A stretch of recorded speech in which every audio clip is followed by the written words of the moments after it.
I think we're doing this. I see live. Just live.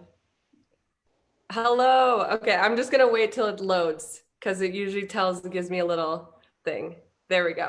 Okay, hello, free footy friends. Welcome to another 4 p.m. session. It is Friday. It is the last day of the week, and we're going into the weekend. So, of course, we're gonna have a fun Friday session. Hello, Angela. Welcome back.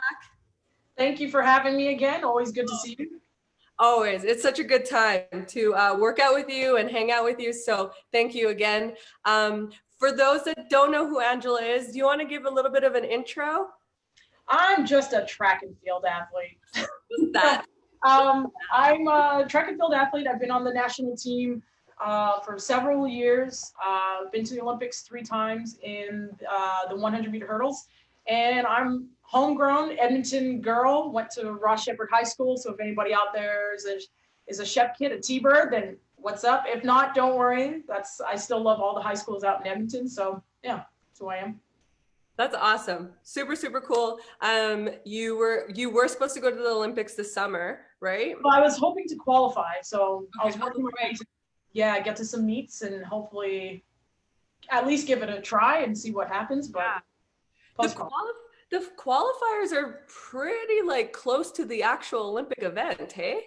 For certain events, for certain sports. So track and field, we're one of the last teams to be chosen. So team events, so basketball, women's basketball, I know went through their pre-qualification and qualified for the Olympics, I think back in, I want to say in the fall or maybe early. Oh, wow, okay. Yeah, so team sports, because they have to put on tournaments, they qualify until later, they qualify earlier, whereas track, we are down to the wire. But the reason why is because it's an individual sport, and then also because of how we peak. So when we're at our best, we want to make sure that we're not at our best in, let's say, April, and then the Olympics aren't until August, and then it's like, we're not ready to go. Yeah, some people in that.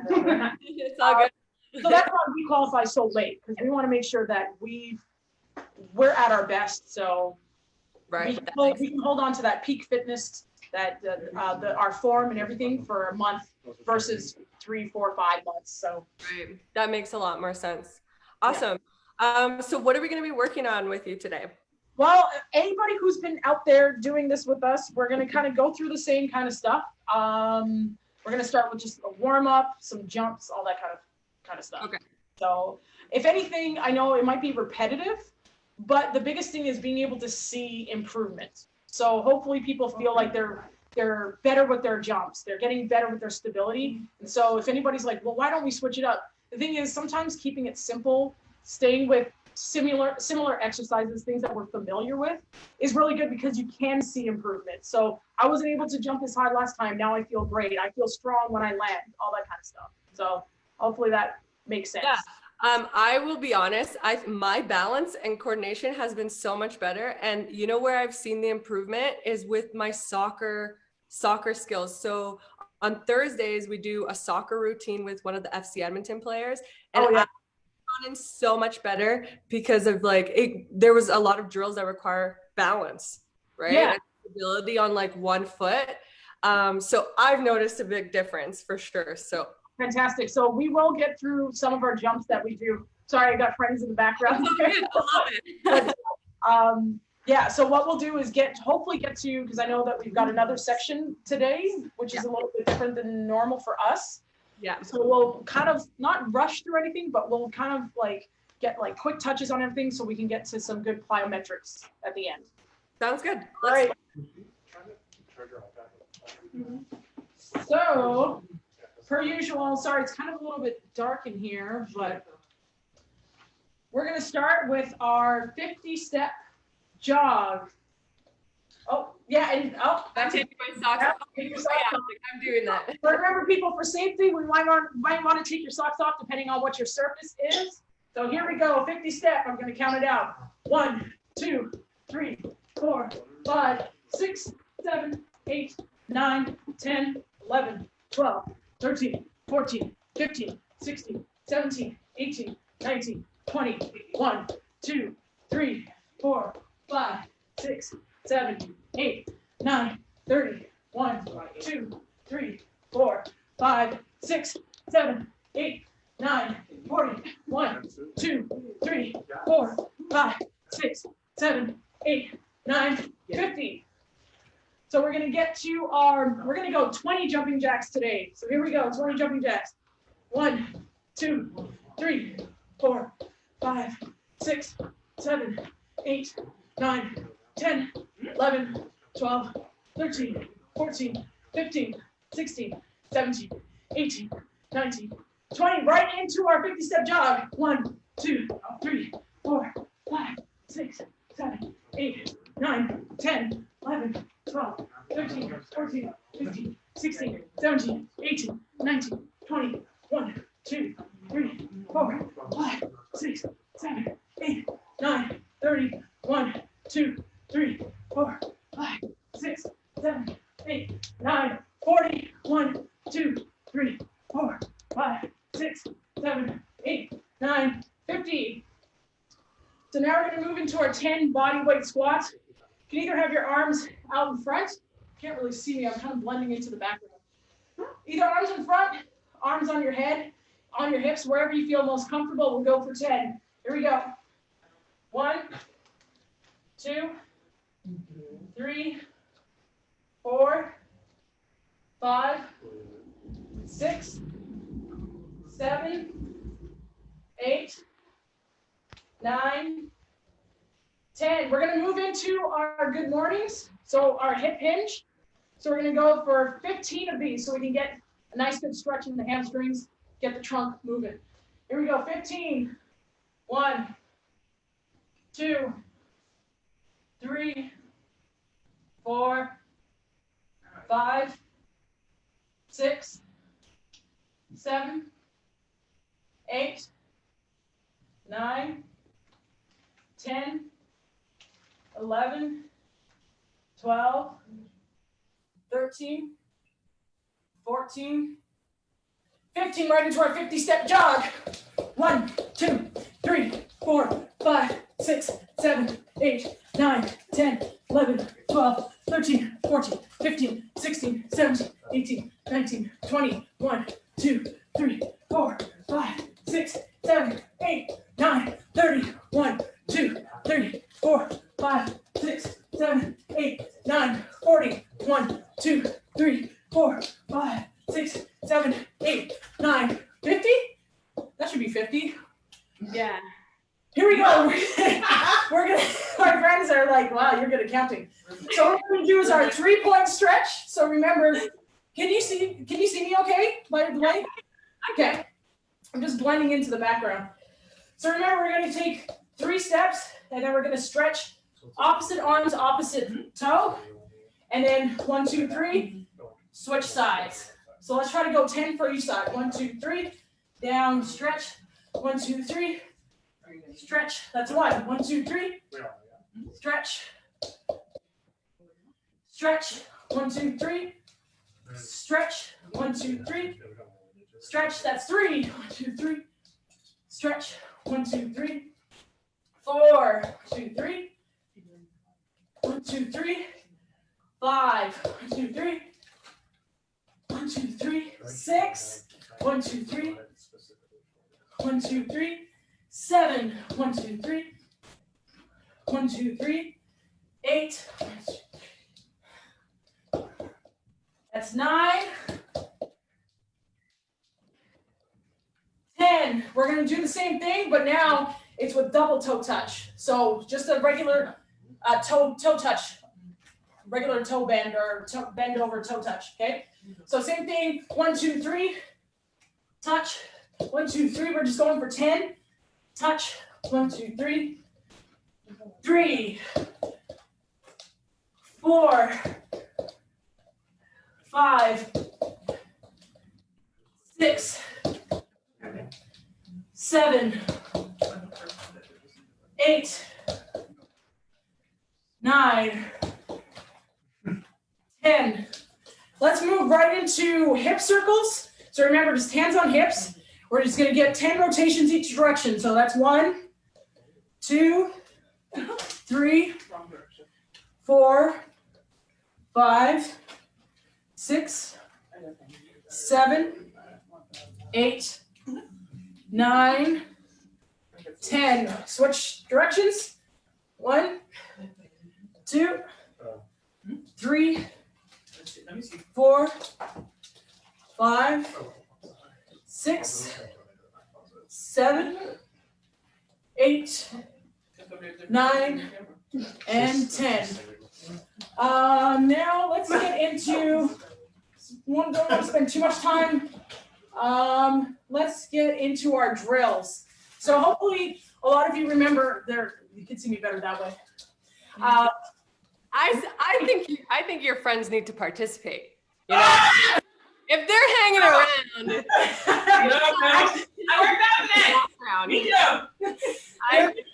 they're refusing because they've already worked out today. But okay. That's what they said. Oh, you were there. But anyway, so remember with our running drills, we're going to start off with the A. It's just about being able to get into that mobility that we want when we're trying to get into a good stride. So we're going to start with a march. We're going to just take it back to the march. And what we're going to do is we're going to go 10 each side. Remember, we want to make sure that we're getting the knee up and the toe up, okay? And then for our arms, when we just want to make sure that we're getting a 90 back here and just drive the elbow back, okay? So that's all we really need to do. So we're going to start off. We're going to go 10 each side, marching. 1, 2, 3, 4, 5, 6, 7, 8, 9, 10. See, I got at least one friend in there. No, I guess we should make it a rule that if they're gonna pass by the camera, they have to do the movement. They have to do the movement as they go past. Okay, so now we're going to move to the skip. So it's the same thing, except we get a little bit bounce in our step, and we're going to stay in place. We won't move forward. Same concept. We want to make sure that we're getting knee up, toe up, and make sure that opposite arm's coming up with that knee, and this elbow is driving back. Okay, so we'll go for 10 on each side. 1, 2, 3, 4, 5, 6, 7, 8, 9, 10. Also, I don't even know if you guys remember, but my rule is always you want to keep your high heel shoes on. So when you make contact, you want to make sure that you're not dropping that heel. So we keep our high heel shoes on. We're staying on the ball of the foot. And we want, when we make contact, we don't want to point our toe and then make contact. We already want that toe to be up so that when we make contact, we're ready to go off the ground. So now we're going to move to a run. So essentially, instead of being here, we're going to take that out. So if you want, you can start with a couple of skips and then move into the run. Same concept. Want to make sure we're staying. Here's a tip. If you feel like you're getting too much of a bow in your back, or if you're here, just think about bringing your ribs down to your hip bones. So that's how we tighten our abs. We don't want to think about bearing down, kind of like we have to go to the washroom. We don't want to think about that. We want to just think about bring your ribs to the top of your hip bones, and that'll tighten your abs as much as you need them to be, okay? So let's get that core engaged. So think about squishing your ribs to your hip bones, couple of skips, and then right into the high knee.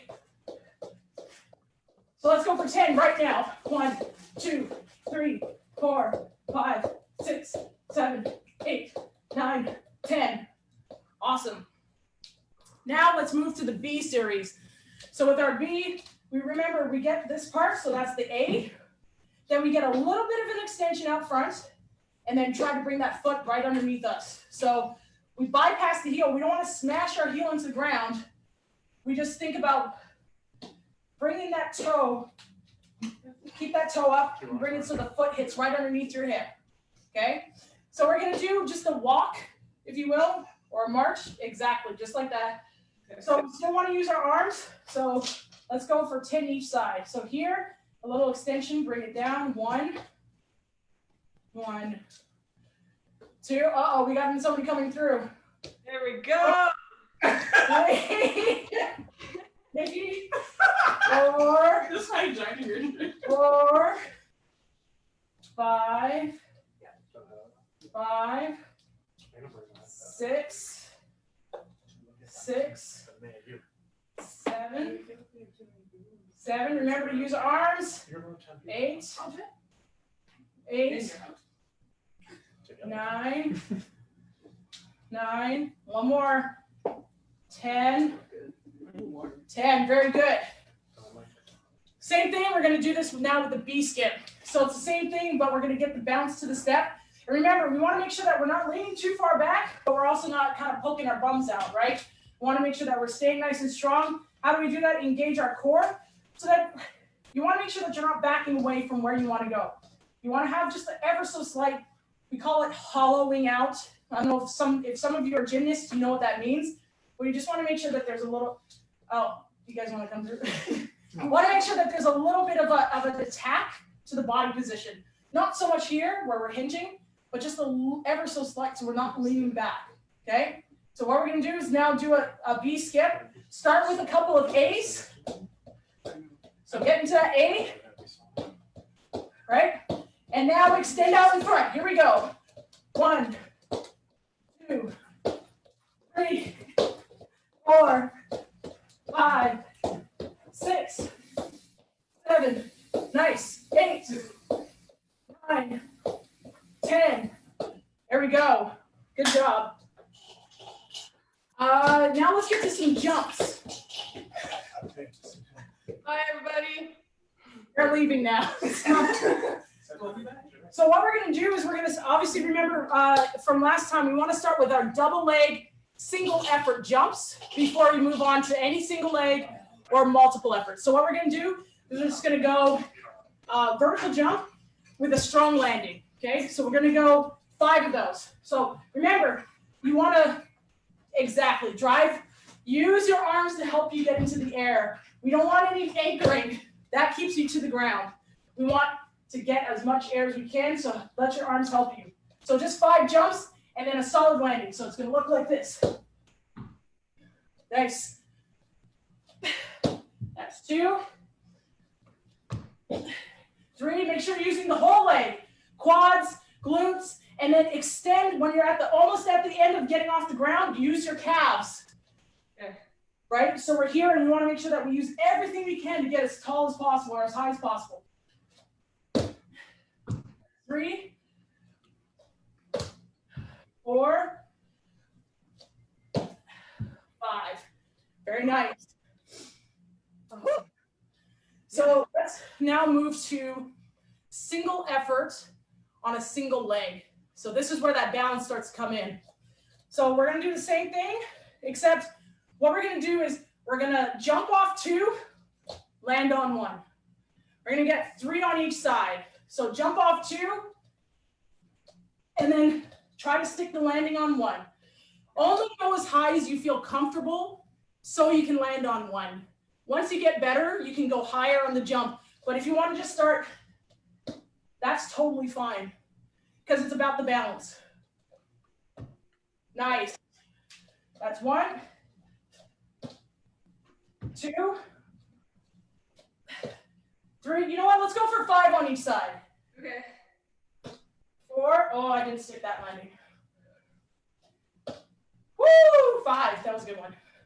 Awesome. Get over 5. Already? What's that? You 5 on each side already? Oh, yeah. Oh my gosh. Yeah, don't worry. Take your time. Take your time. Oh, no, on each side? No. I haven't done them on each side. Oh, okay. So this is now I'm working on my other leg. Okay. Woo, it's hard for me to stick a landing on this side. Woo, that was a good one.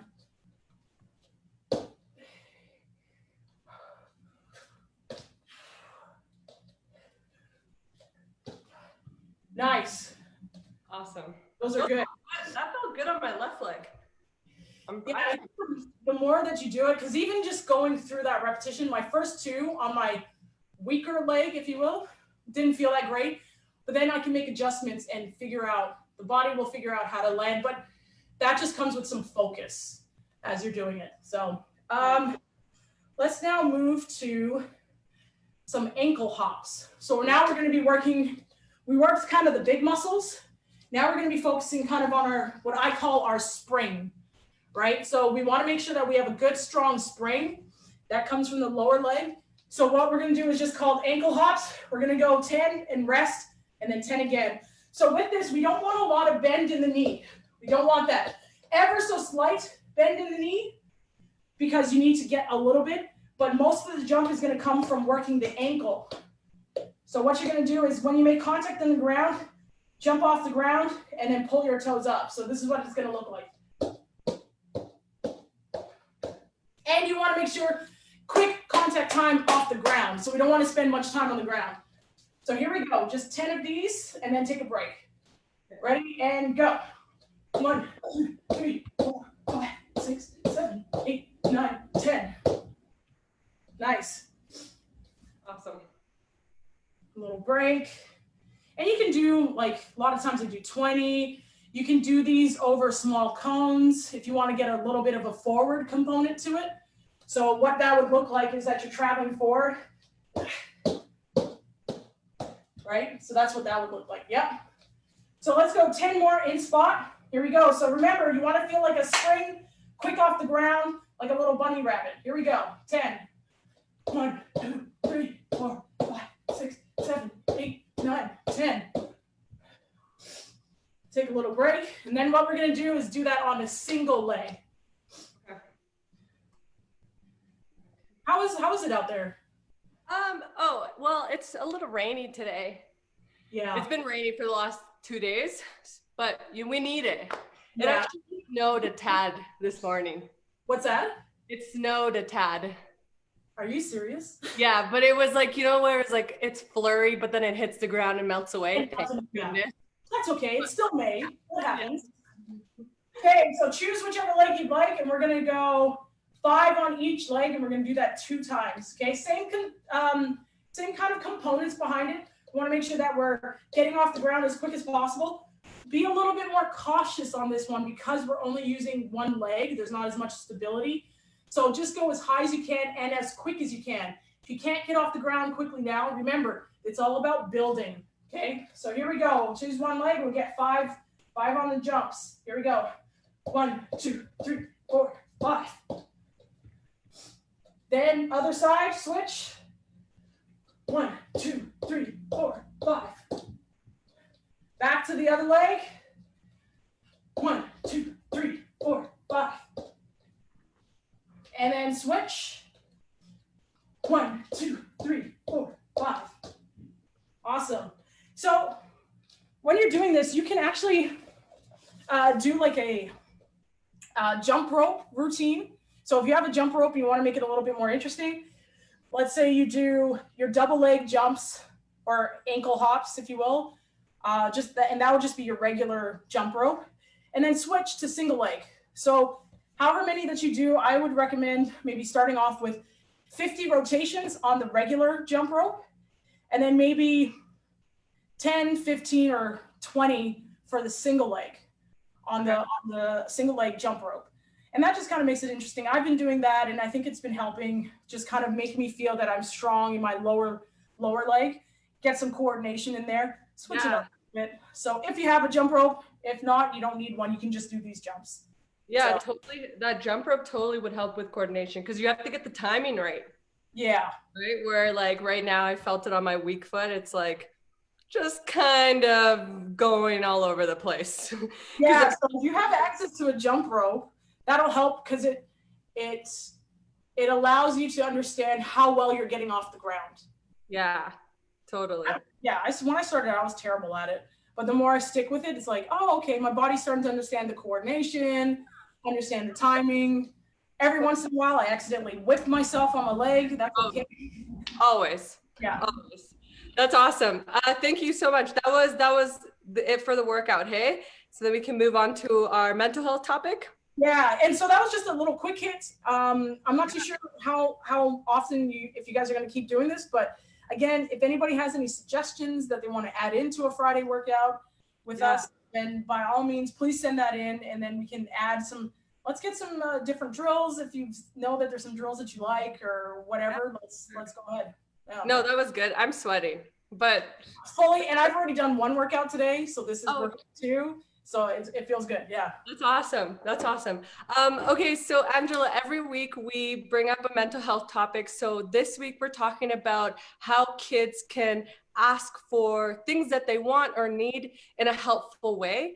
You know, being an Olympian, I'm sure there's been, you know, moments in your career of where you've had to talk to your coaches or maybe to other teammates about kind of what you want and what you need to make sure that you're successful. So some of the points that I always talk about is, you know, what's the right way of asking the question? So do you have a story that you can share with us about you asking? Yeah, and I know that this can be scary because a lot of times we don't want to ask for something and then we might be afraid that we might upset somebody or upset our coach. We don't want our coach to kind of think differently of us if we ask a question. But also on the other hand, because I've been not only just an athlete, but I've been a coach as well. And there have been times athletes have asked me things and I was never aware that that's something. And then together, as a unit, as a complete unit, we're able to work that in. But for me personally, when I first went away to university, so I was recruited to the University of New Mexico as a 400-meter hurdler. Okay. And I was okay with that, but as training was going well, but I wanted my focus to be the 100-meter hurdles. So we're training, and it just kind of seemed like I was being pushed more into the 400-meter hurdle area. So at the end of our base training, we had a time trial. So that just means that you get on the line, they start a clock, and you go all out as best you can. That way they can see how well the fall training has worked. So I got on the line, and mentally I just was not there because I know I wanted to be over with the 100-meter hurdlers. So the gun goes off, I'm running, and I run terribly. Like my heart wasn't in it. And my coach knew that because he can tell the difference between when I'm practicing and this run. It was completely different and terrible. So at the end, when I crossed the line, I wasn't even tired, and you should be tired. Yeah. And he comes over to me and he's like, "What's wrong with you?" Like, so he was getting after me. "What's wrong with you? You're better than this. Why did you do that? Blah, blah, blah." And I was just so scared. But in that moment, I said, "I want to run the 100-meter hurdles." And he's like, "What?" I said, "I want to run the 100-meter hurdles." And he's like, "Okay." Like, he kind of yelled it at me, "Okay." And I was like, "Okay?" He's like, "Okay." And I'm like, what does that mean? Does that mean I'm running the 100-meter hurdles? And the next time I came out to practice, my training plan had changed so that the focus, it wasn't that I wasn't going to do the 400-meter hurdles because it was still a really good event for me, especially to get strong. But the emphasis now changed to the 100-meter hurdles, and the rest is history. So even in that moment, if I didn't have the courage to say I wanted to be a 100-meter hurdler, I might be stuck doing something that my heart wasn't fully in at that time. Now, I shouldn't have probably waited that long to say anything, but I think the lesson that I got from that was that our coaches want to help us. And sometimes what you're thinking might be something that they're already thinking, or it could be like a new little eureka moment for them, something that they've never seen before. Or maybe you want to try something different and you do it for a little bit and it doesn't work out. That's totally fine too. But to know that coaches aren't always just going to say no, but it's okay to ask questions, especially if you can kind of do it in a calm way and at the right time. Especially like if you're not emotional, like as far as like kind of crying, because sometimes coaches might see that as you're giving up on something because you didn't have a good day. And that could be true, because there have been plenty of times I said, "I'm quitting the hurdles," because I've hit too many hurdles, my knee hurts, you know? Yeah. And so sometimes it's better to calm down and have a good conversation when maybe you're not so red hot with whatever it is that's kind of frustrating you. But totally, that's my story, and it worked out. No, that's a great point. Great story, first of all, because if you would have never asked that, where would you be today? You know, it could have changed quite like a lot of your career. So, yeah, And yeah, to tell you the truth, like maybe I could have been in a really good 400-meter hurdle or two, sure. But I think at that time, that's what I wanted to at least try. And he gave me the chance. Yeah. And I was able to kind of prove myself. Now, if it didn't work out, I probably would have gone back to the 400 hurdles. No problem there. Right? You tried, you asked, and you did what you could. Great points. I think, going into talking about the emotional thing, those are some of my key points that I like to tell my athletes as well is don't come at me aggressive. Don't be, emotional about things, because then we don't really understand where that decision is coming from.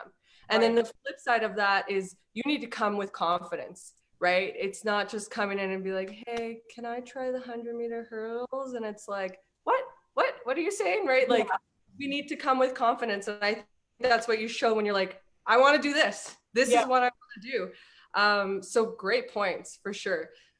Let's not be aggressive, be confident, make that eye contact. And, at the end of the day, we only know ourselves 100%. No one else knows us as much as we know ourselves. Mm-hmm. And if we're not open to our coaches, our teachers, our parents, like you said, they're there to help us. They're not going to know. They're not going to be able to read your mind and know that. So great points, great stories. Do you have a coaching story? Are your athletes really open to asking you, or you guys have a discussion? I've never been, the way that I've always approached my athletes was that it was open door. Like I never was like, so like we can't, and there were certain things that we just needed to do. So if it was hill day and they're not feeling very good, obviously, like if you're feeling really, really bad and you're sick and things like that, I don't want to push you too far and something bad happen. So there's certain times like my athletes would try to get out of a workout here or there. And I could tell the difference. Like if you're just trying to get out of something and I'm like, listen, this is honestly, if you do this and you do this well, it's going to pay off so much far down the line. You don't even know. And I think I earned the trust of the athletes, and the athletes earned my trust as well, that there wasn't any one moment that stands out so much in my mind, because they would always ask me, hey, you know what? I'm not really feeling really good over the hurdles. Do you think we can spend some more time doing some hurdle drills, maybe like at a different time than our regular practice? Or, there's conversations that I've had with athletes that I had one who was a high jumper, and he did phenomenal. He was doing great. And then he started to kind of not do so well. And then we had a conversation, and it was like, well, what is it that, you feel like you can do at this point? And he turned into a decathlete, which is 10 events. Oh, cool. And he ended up I think it's just because of the way the athletes approached me, I took them seriously, right? And it's something that we could explore. Or maybe I say, you know what? I hear what you're saying, but let's give this 2 more weeks, or let's give this a few more practices to see if we can't kickstart this. But I always knew when somebody was serious because of the way they approached me. And because of that, I had to take a serious look at what I was programming for them, or what workouts we were doing, because I knew that if you're coming to me and asking me that you need something else, that's enough for me to go, you know what, let's look at something different then. Because if I just as a coach, if I just make you or ask you to keep doing something that you don't feel comfortable doing with, then I know I'm not going to get the most out of you. Yeah, 100%. And if I feel like I'm not getting, then I know you feel like as an athlete, you're not getting the most out of it. So again, I always knew, because like you said, they came to me like after a practice, they would pull me aside and go, hey coach, can I talk to you about something? Of course. And that was always like, yeah, of course. And if I didn't have time at that moment, I said, we'll set up a time within the next day or 2 days. That's and awesome. If they asked with confidence, and if they gave me good reasons too, good reasons. And that's another point I was going to say too, is that, if you give the good reason of what your ask is about, it gives us as coaches or whoever we are, it gives them a better insight, right, of what you're trying to ask for. Because if I come in and just being like, I just want to run 400 meters. And it's like, okay, why? Yeah. I feel like I would do better. I want to run the 400 meters because I think I would be better at that. Okay, Right. let's explore that option. Exactly.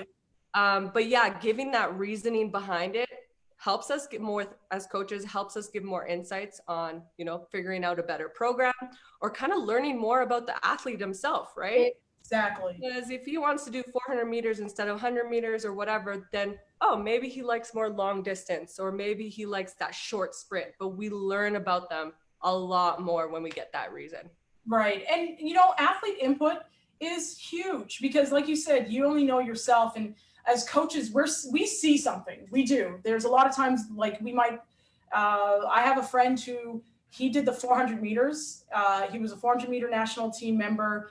And his coach said to him, hey, listen, if you want to be a medalist, I recommend that you move up to the 800. Now, hands down, the 800 meters is one of the toughest events on the track. Like it is, 400 is hard, but the 800 is like 2 laps of almost like sprinting. Yeah, right? And because he had the respect, both the coach to the athlete and the athlete to the coach, they decided together to try it out. And he ended up winning a world championship silver medal in the 800 meters. And I know a lot of times, so sometimes your coaches might ask you to do something that might be harder, but they see something in you. And I think if you believe that as well, then the sky's the limit. But then it goes the other way. Sometimes the coach might see like, I don't know why this isn't working out. And if you don't say anything, they're going to just keep trying. And that relationship can break down. And then it's not until the athlete goes, hey, you know what? I really feel like I'd be better if I tried this. And I just, you know, if you could just give me a chance. And then that gives you the opportunity as an athlete to work so hard and prove to your coach that, yeah, this is a good move. And even if it doesn't work out, at least you can give the effort and then make a decision to go back. But also, it doesn't just have to do with sport. If you need help, don't ever be afraid to ask the people that you know are solid role models, the people in your life that you know have a good heart and want to help you. So don't ever be afraid to, and you can always just start. Sometimes the easiest thing is just to say, hey, can I talk to you for a second? The easiest way. And I tell you, I know there's times where you might have something that's heavy on your heart or is hurting you or whatever it might be, but people don't know. Again, we're not mind readers as important people in your life, as coaches and parents and teachers. We can't read your mind. Sometimes we might know something's off, but maybe we don't want to ask because we feel that, and we're waiting for you to come to us. And there have been plenty of times my athletes have come to me with things that have hurt them. Maybe they've been mistreated and they just need some help, or they're in trouble. They don't know where to turn to. All it takes is you just need to take a 1, 2, 3 deep breath and say, hey, can I talk to you for a second? As soon as you say that, I swear the weight will be lifted off your shoulders and you'll be able to speak easier. It just takes that first try. Yeah. That's a great point. That's awesome, Angela. Thank you so much for the chat. So many good points in that and all of your stories and definitely great advice for many kids out there. Thanks for the workout. I always have fun. I always sweat. It's good. It's awesome. If we're sweating, we're doing a good job. Yeah. Yeah, exactly. Thank you everyone at home for joining us on Friday. I hope you guys have a great weekend. Hopefully the rain goes away tomorrow, but if not, I don't know, go pick some worms. I like worms. Ew, really? No. Yes, you can pick, if you like worms, pick worms. If not, then there's plenty of activities inside. Hobby is just, you know, see how many worms I can count on the sidewalk. If you're not a worm lover, if you don't like worms, then I would suggest jump in a puddle, because guess what? Even when you're older, jumping in puddles is fun too. I agree with that too. That's awesome. Thank you everyone. Have a great rest of your weekend and we'll see y'all soon. Bye. Bye.